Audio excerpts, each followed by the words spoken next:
Hey everyone, welcome back to the channel. So in this tutorial, I am going to show you how to invest in the stock market. So what we're going to do here, we're going to break this down into a number of parts here within this video, so you can skip around if you would like to, but we're going to try to make this as in-depth as possible, a full, all-inclusive tutorial showing you how to invest into the stock market. Obviously right now we're in some turbulent times in the markets, and so people are interested in investing. So what I'm going to do here is I'm going to break this down into a couple of different sections.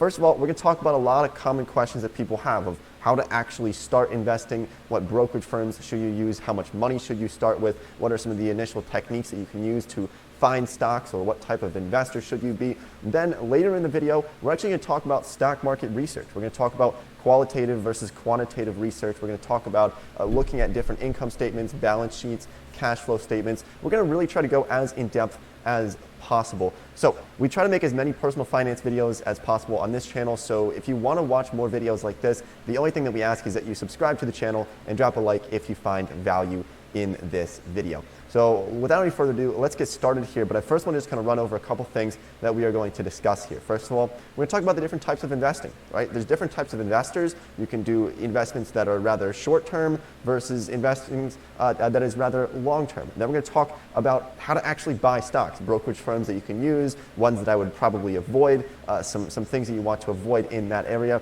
Then we're going to talk about passive versus active investing. What type of investor would you like to be? There's some people who have a lot of time on their hands and they want to really learn the ins and outs of the markets and the financial markets, whereas some other people just want to do it passively. They want to take some of the money from their job, from their work, maybe put it into their 401k, but they want to make sure that they're doing it correctly. Then we're going to talk about stocks versus mutual funds versus bonds versus ETFs and index funds. You probably hear a lot of this jargon being thrown around. We're going to kind of dissect that to hopefully get a better understanding of it. And then we're going to talk about how much money should you start with. Should you go all in? Should you put as much money as you possibly can into the markets now? And we're going to talk about diversification a little bit. We'll also touch on an idea of something known as dollar cost averaging as well, something that some people like to do. Then in the latter half of the video, what we are going to discuss is quantitative versus qualitative strategies for understanding stocks, looking at them from both sides there. We're also going to talk about where to gather your information from, Form 10Ks, 10Qs, talking about websites that we can use to find a good amount of information. And then, as I said, we're going to look at some of the financial statements as well to actually start to understand how to value a stock. How do we value a stock and decide whether it's a good deal or a bad deal? Now, one of the biggest ideas of investing that we try to preach here on this channel is to try to limit as much risk as possible while increasing the potential reward. Thanks, that is man. the goal of investing. Sometimes people Thanks, get a little bit homie. confused about that, and Got I want to confused just for a second. give a Yeah, little I bit of forewarning don't doubt it, my before we man. actually start talking about some Sorry big about things that, here. dude. And that is to curb your How you doing, ego. buddy? Now, I don't want that to come off in the wrong You know way, what? but the one thing How's that I the volume would like to turned bring down? across here is to make sure that when you are investing, especially if you were just beginning investing, What's make sure up, that you are Elbara? making How you investments doing, man? based off of actual logic rather than Yo, emotional Elbara, man. investments. It's I been know a when I while, first homie. How you started doing? in the That's markets, cool. I would start to buy stocks Let on me whim. pause I would this for a see sec. somebody on the news. Yo, Elbara. Thanks, man. The reason why I changed the name is because I want, I don't know. Gyges was a little weird. You know what I mean? I want something a little more general. I don't know if this is more confusing or less confusing, but whatever, it's done. I gotta deal with it. You know what I mean? I can't go back, man. There's no going back. So I am what I am. You know what I mean? Yo, dude, thanks for saying hey, man. How you doing? How's school going, man? How's school treating you, dude? News, I would see Jim Cramer talking about buy this stock now, It's a and I would just go out 40-minute and buy video. it right away within 5 minutes, not really knowing anything about the company. So what I suggest that you do is try to find a buddy or a friend who might also be learning about investing, or maybe they've already been investing for a long period of time. Call them up, talk to them, and kind of use sort of this buddy system so that before you make any investment, you call up one Yeah, of your dude, I'm friends still or running Golden associates Eyes. and I'm tell gonna them start about playing this Perfect investment that Dark you're soon, thinking about too. making. Run it over with them, see what they have to say about it, some of their concerns about it, and it really kind of creates this better way to invest so that you can throw ideas and bounce ideas Buffering. off of each other. And so that's just something that I Am I would dropping suggest frames? doing. So let's actually start by talking about the different types of investments. So there's different strategies for investing.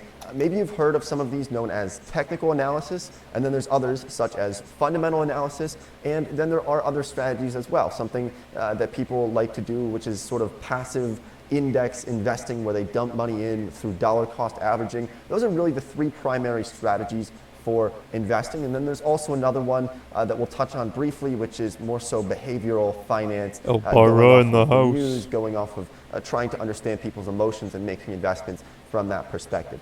Now, on this channel, and what I do and what the majority of investors on Wall Street and throughout America and throughout the world do, is they use some type of fundamental analysis. And this is through long-term investing, where you are trying to find companies that their current valuation, the current stock price, is lower than what it should be at the moment. And so there's a number of ways to do this, but first let's actually just discuss a couple of others before that. And one of those is technical analysis. And this is actually something that you probably will hear when you look at somebody who maybe is a day trader or swing traders or very quick traders. People who get into a stock and get out of a stock based off of technicals, based off of the actual stock charts. So the truth is, most investors, myself included, I don't actually sit in front of like 3 big monitors and looking at stock charts all day long and watching as every couple of minutes those stock charts change and we see the price go up and down and up and down. Really what I'm focused on is long-term investing. As I said, most people on Wall Street focus on long-term investments as well. So we're not so much worried about the day-to-day activity, but more so over the span of months and over the span of years where that company is going to be. Now, you can certainly get into day trading. You can certainly get into penny stocks and swing trading. It can be very attractive. I know people who make quite a bit of money in those. And actually, I would suggest picking up some books simply like this, Technical Analysis for Dummies. I actually love these For Dummies books, but this video is not really about technical analysis. We're focusing on long-term investments that can really build wealth. And I should also mention that I'm not actually a financial advisor. I'm just a random person on the internet. So make sure that with all of this information that you are learning here in this video, make sure that you go on your own and start to really kind of learn more for yourself. Because like I said, I am just a random person. I have been investing for some time, but I just wanted to make that very clear. Okay, so let's talk about how you can actually buy stocks. People have wondered this for some time. They say there's so many different companies out there and I see these advertisements for it. How do I actually buy a stock?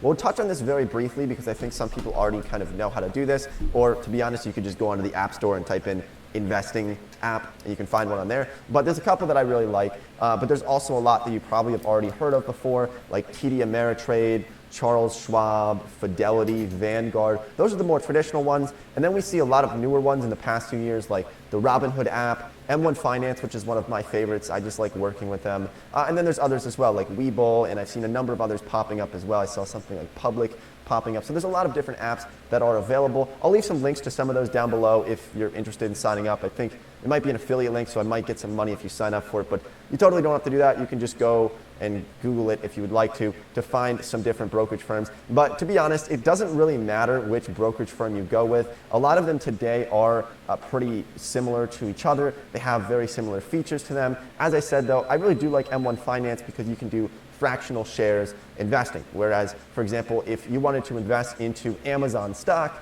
and looking at Amazon stock here, it's almost $2,000 per share. So traditionally, if you wanted to buy one share of Amazon stock, you would big need elephant. to actually have almost $2,000. Why change to buy name? You wouldn't be able to buy half. I don't know, man. Just piece wanted of something one a little Amazon different, you know? share, right? Well, now you can. It's do all that good, with man. I something can't like go M1 back. Finance. This is not a big advertisement. It's all good, for though, them. homie. It's just How you something that doing, I buddy? actually do like about them, but also there's a very low amount of money required to actually start investing. You can start accounts with $100 I hope or it's less okay. for most of these different. I hope that's brokerage okay, my firms. man. Now let's actually talk about stocks and what a stock How you doing, specifically buddy? is, just briefly, because I know for some people there's been kind of a concern of Why? what Okay, is actually a why? stock? How does it function? The most The basic way to put this reason in. is because if you don't know the backstory of Gyges, it's a little weird, you know what I mean?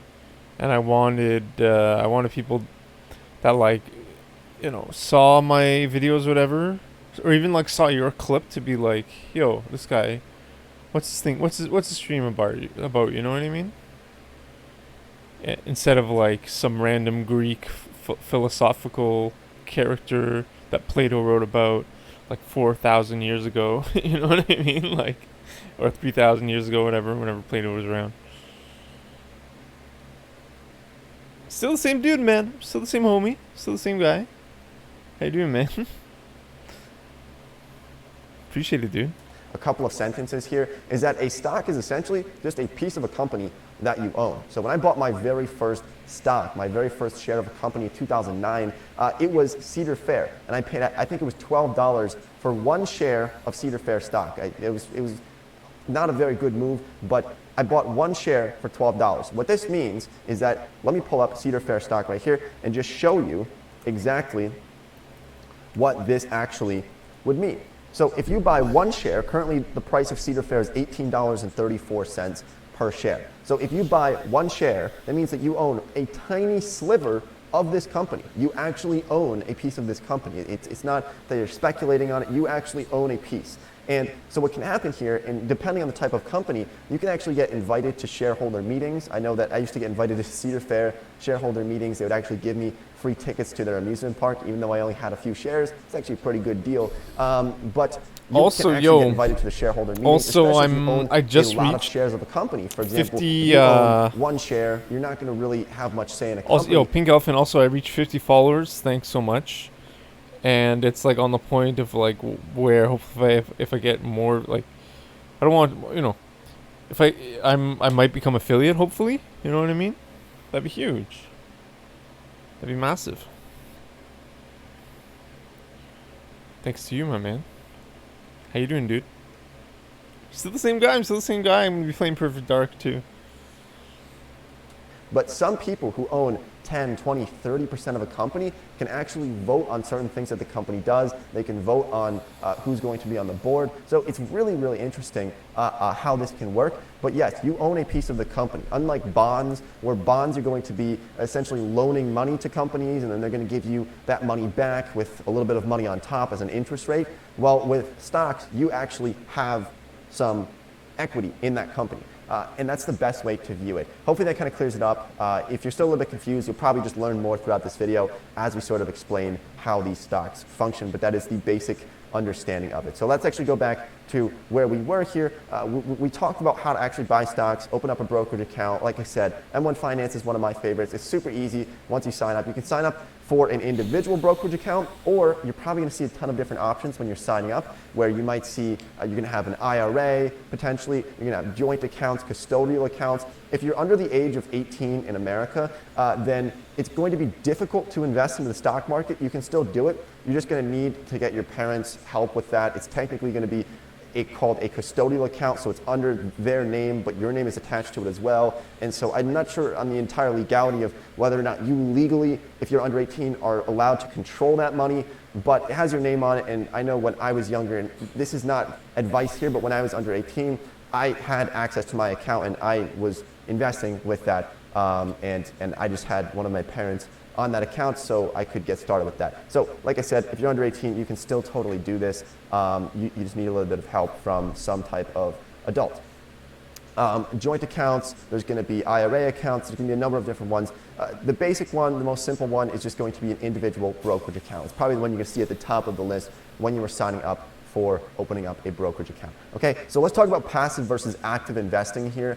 Which one is going to be the best option? Obviously, this depends on you as a person and how much time you have on your hands. So I'll tell you this, that for the first few years of my investing journey, I actually spent a lot of time looking into individual companies, investing into individual stocks, because I had a lot of time to not only read a lot of books, which is something that I suggest. People ask what's the best way to learn how to invest. Two ways. One, reading books. Read a ton of books, read at least a dozen, 2 dozen books. You're going to learn so much. But also, the other way to learn is through experience. It's through making mistakes and then learning from those mistakes. But as I was saying, there's two ways to really go through investing here into the stock market. You can be a passive investor or an active investor. Active investors, from the way that we do this, from our approach, is to, I would say, roughly about at least once a week at a minimum, you're looking over each one of the stocks that you own. You're looking at the news from those companies, making sure that everything is going smoothly. If there's any red flags, you're able to recognize those red flags, at least on a weekly basis. So you're still putting in some hours for that. I would argue that people might put in anywhere from 5 to 10 to maybe 15 hours per week of actually reading about companies, learning about companies, and making sure that the investments that they have or future investments that they're looking into are in good condition. Now, if you don't have that time on your hands, because I know a lot of people are struggling to find time in their day, well, if you don't have time on your hands for that, you could take an active or a passive approach to investing as well. Now, one approach is not necessarily better than the others, but from a passive approach, a lot of people do something called dollar cost averaging, and they do this into mutual funds and ETFs. Maybe you hear people talking about investing into index funds through dollar cost averaging. This is a strategy that many people use as well. It's certainly been tested, especially now we're in April now of 2020, so it's certainly been tested with the markets seeing pretty volatile times. But this is an approach as well, and we will talk about that passive investing strategy. What we're really focused on more so today is a little bit more active investing, talking about investing into individual companies and finding good deals within the markets. So let's talk about short-term versus long-term investing as well, something that we need to very much clear up. What type of investor should you be in terms of how long you're investing? And so one thing that I want to make very clear is that the way that we invest and the way that most people who have succeeded very much on Wall Street or in the stock market invest for a long period of time. What we mean by this is that if you are buying a stock and then hoping to sell it in a few days based off of fundamental analysis, that's not really what we focus on. What we want to do is we want to buy a stock that can reap rewards for a very long period of time, for decades to come. So the way that I do this is I'm very much oriented about if I'm buying a company now, if I'm buying a stock now, I want to make sure that this company is a very good company in 5 years. And so that is one thing that we do want to take into consideration of what type of investor you're going to be. And if you want to make money fast, or if you're looking for just to get rich quick, this might not be the video for you. But if you are still looking for maybe a little bit more thrill, as I said, I would consider looking into some things like technical analysis or day trading, although that can have certainly a lot of risks to it.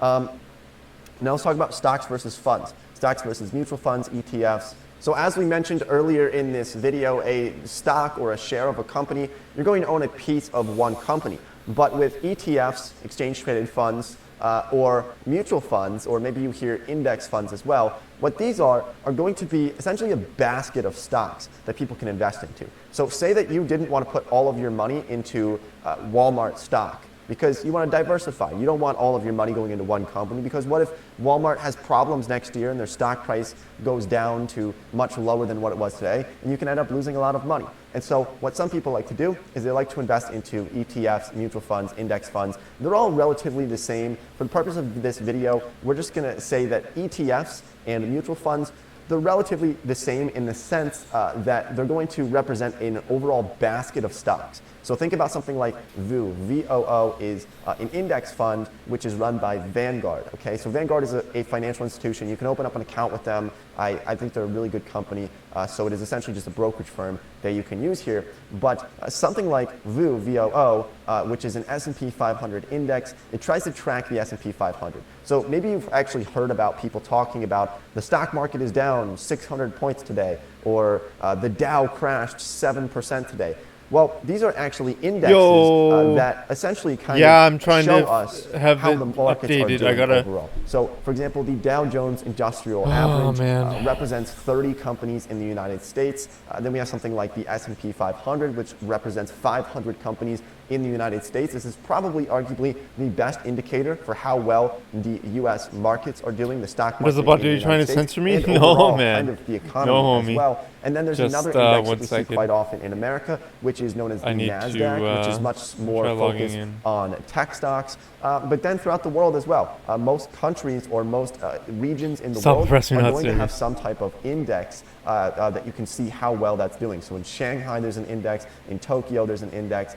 In Europe, there's some index funds. And so each one of these is going to be an overall basket of stocks, sometimes maybe 30 or 40 stocks, and other times it could be 1,000 stocks. I know that I have some investments into mutual funds or ETFs that have over 1,000 stocks in that one. So let's say that one share of an ETF is $100. Well, inside of that $100, let's say that that ETF owns 100 companies. That means that I theoretically could have invested $1 into each one of those 100 companies, when I bought one share of that ETF. Hopefully that's making sense to you.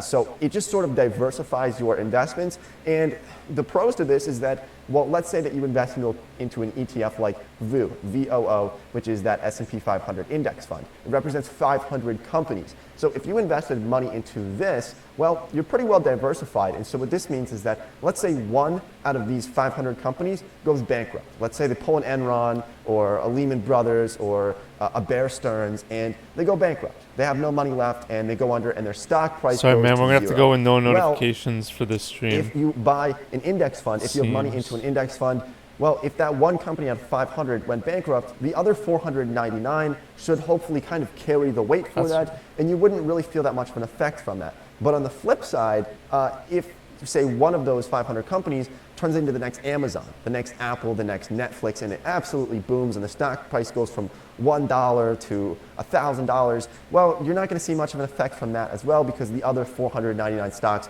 might be sort of weighing it down. So you can see can't pay kind of attention how to this that has guy. both positives and negatives to it with index funds and ETFs and mutual funds. So hopefully we kind of cleared that up for you. What we're going to I actually haven't paid talk about attention in to the a rest of this word he video said. is actually focusing more so on individual. I wasn't able to pay attention to a word he was saying.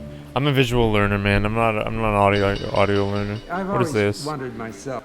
It's terrible.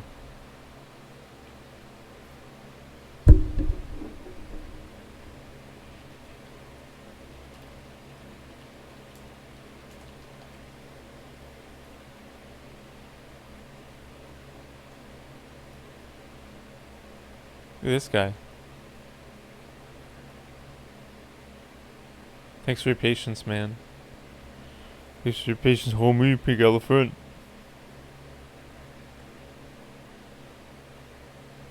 In today's video, I'm going to quickly show you how to buy and sell stocks using the Robinhood app, which is so easy to do, but there's a few things that you need to understand first. I'll briefly explain how their free sign-up shares work, and then I'll also show you how to lightly research a company using Robinhood. Then I'll show you how to buy and sell stocks using Robinhood so that you Scam? can You see think for this is a yourself scam? how easy it is to do. They're not the best choice for every type of investor, but if you do want to get free trades and have a really easy platform to use, then definitely try Robinhood. Now, if you just found this channel, I'm Jason with Honest Finance, and I make a lot of videos on different topics that'll give your life and your finances more value. So definitely subscribe if you're into this type of content. But now let's just hop onto my phone, and I'm going to show you how to buy and sell Gambling at the shares end of the using day? Robinhood. Are you serious? You know this program? Oh, I Okay, understand so what once you you're mean. I inside understand. the app, the way that the free But I stock wa- I thing wanna works know is the just limits. if I wanna you know the refer someone values, to like- Robinhood using your special link. For example, then you get a Amazon free was stock 2000. What I and want they to do, get I a want to free search stock, the so it's values of just kind of a stocks win-win. after. And I did leave my referral link in the description, so if You you know what I guys mean? want to use that, then you can get a stock and I can get a stock. But really, if you've Just got to friends that are already objectively using Robinhood, just use look at the their data, you referral know what I link, mean? because then you guys can both benefit. good for from it. single And the cool thing investors. is once you're signed up, then you can do the same thing. great for so I've you. got a free stock here Yeah, for just inviting to Samuel. look, you so know. thank you, Samuel. This is how it works. You just claim the free stock. Do you know this? Do And you know you're this going to program? choose one of these 3 question marks, just like a stupid Las Vegas thing.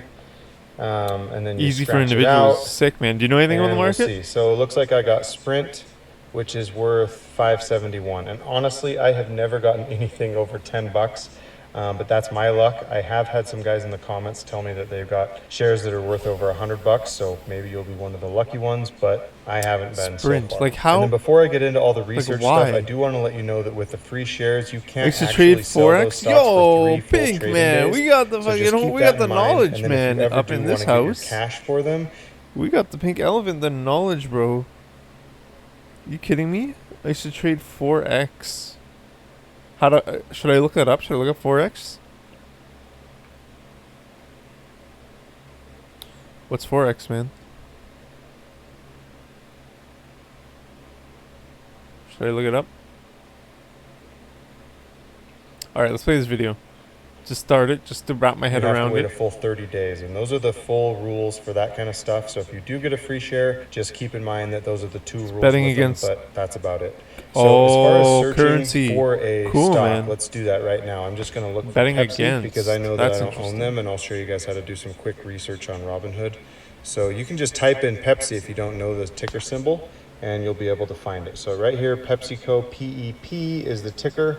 Let's go into that, and it looks like they are Pepsi, trading at 127.09. 127, Right like now why? the market's closed, so you're not going to see any fluctuation. So anyways, Like, Why does Sprint 5 and Pepsi's 127? Like, I don't understand that at all. Because Sprint is like a North America thing. Pepsi's a world thing. Like, I would think Sprint would be higher. Foreign exchange. Ah, yeah. For sure, man. 127.09 is what they're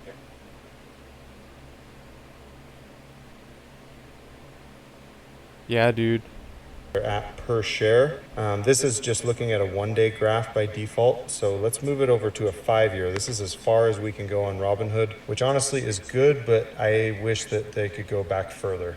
And I would even say 10 years would be good, but lifetime is really good as well. So we're going to look at Pepsi over the last 5 years. And just by looking at this graph on a very basic amount of research, it looks like they are a very healthy company from the looks of this chart. However, it does also look like they're probably overvalued, just like the rest of the stock market. It would be That's just great how for me. everything is Yeah, right now. it looks like it, Everything is man. very That's expensive. exactly what I'm looking for. At The this, math, 127.09, the the whole trajectory. saying buy low, sell high. You're definitely just not buy it, doing that right now. you know what I would be mean? buying high, but if you do more research and you just feel like it's just going to keep going up, then go for it. Maybe now's the time to get in. But honestly, I would wait So for what's a the cut? correction and then What's put the your cash catch? into a What cut do company, they but take? That is just me. So Sick anyways, the picking up stats that Epic Robinhood Elephant. gives Drop you, some if knowledge, you scroll homie. down just a little bit, you can see some basic stats on the last 52 weeks, the open, the high and the low for the day. But really, I am just looking at the two on the bottom right, which are the PE ratio and the dividend yield. And this still doesn't give you much information, but it does at least give you something.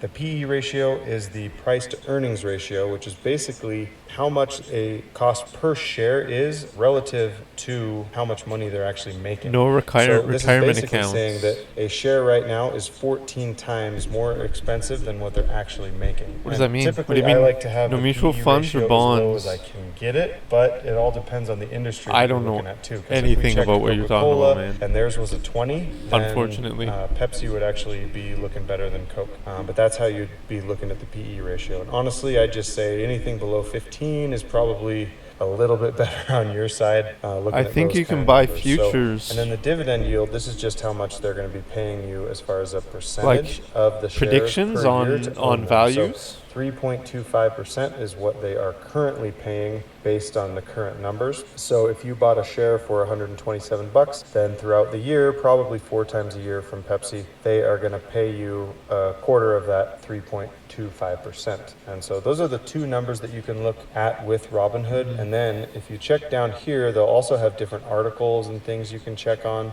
just to see if maybe there's some more information on the type of information that you're looking at.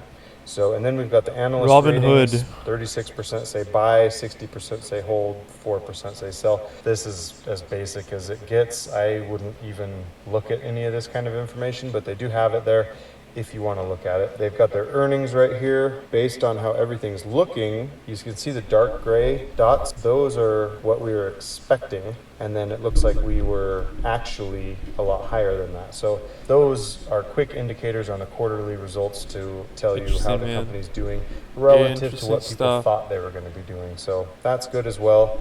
You keep scrolling down, you can get people also bought. So just, making it easier for you to find other companies that people were buying as well as Pepsi. And then it looks like they have little lists of stocks that you can look in. And then they'll have an about PepsiCo, which they're not going to give you much information here.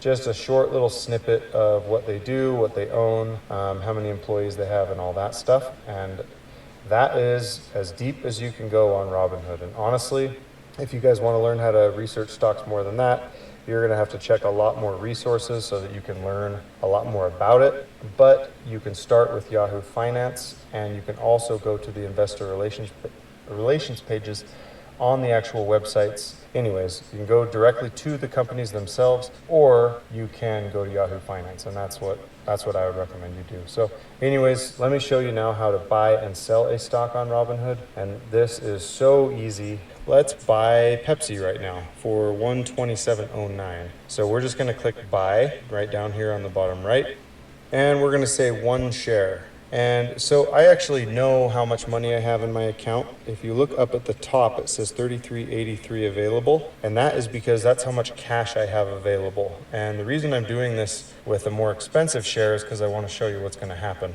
As soon as I hit review, it is going to have a pop-up come up and say, I don't have enough money, but it says you can deposit $99.61 and you can make this deal happen. Now, the cool thing is that Robinhood by default will let you instant deposit money up to $1,000 so that you don't actually have to wait for it to get into your account, because typically it's going to take 3 days just to get the money into your account. So if you want to trade some stock really quickly and you want to make it happen now, you can, up to $1,000, and then if you do the Robinhood Gold thing for $5 a month, then you can actually up that all the way up to 50 grand, as long as you have enough money to back it in your actual assets. So that's how that works. It's telling me right now that I need $99.61 to make this happen, and I don't want to do that right now because I'm not actually going to make this happen. But let's go into another company and Buy show Sprint. you how this works. Or you $5. know what? Actually, we can just do the same thing here. Let's pretend that I did want to buy one share of Pepsi for $127.09.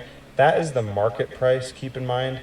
And a better way to do this is if you look up at the top right, there are these order types. Click that. I wish that they made it more conspicuous, but they don't. So click this right here, and you've got your different types of orders that you can set, which are a lot better than just buying things at market price. So the one that I like to do is called a limit. And what this does is it makes it so you just set a maximum of what you want to buy the share at, and that's what it'll buy it at. So it's trading at 127. Let's say that it was moving quite a bit during the day. You could set that to 125. And if you feel confident that it'll move to that amount within the day, then you can get it for 125. And the cool thing is about that is that if you're buying a lot, then that can actually save you some money. And if it doesn't hit the number, then oh well, try again the next day, I suppose. But let's do 120. Okay, I know that's not going to hit 120 today for sure, or tomorrow. But we're going to continue, and we're going to say market hours only. And here's the cool thing. We can do this through the next trading day. That's good through 2 p.m. Eastern time.